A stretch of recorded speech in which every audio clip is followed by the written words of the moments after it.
ওই মাইহের ঘৰত আছা নে ওই কে মানুহগিলা নাই নেকি মই ভৰ্তি হৈছি ৰ চলি এতিয়া বাসনা দেখিছে নে এতিয়া লৈ আহিছি চুঙা পিঠা বিহু গেছি সদায় ঘেং ঘেং টেং টেংকে থাকে চলি এতিয়া এইগিলা হেঁতি খায়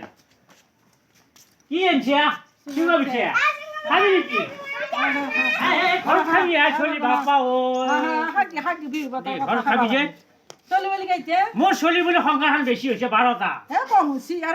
বেয়া লাগে ইয়াৰ চলি কেইটাক ধৰি ভাই শুনছা নে মোৰ দুখ লাগে যায় শুনছা নামৰ কথা দেখোন নাম এতিয়া হ'ল জিকিমণি তোমার নাম তার না ভাস্কর এ ছট বইতে চলি একটা বেয়া লাগি যায় এককালি শুনছা রে আই এখন হান্তাক যাও বেয়া চেয়া নাপাব আশীর্বাদ দিয়ে আশীর্বাদ দিয়ে ভালো ভালো থাকবো আহে বাবা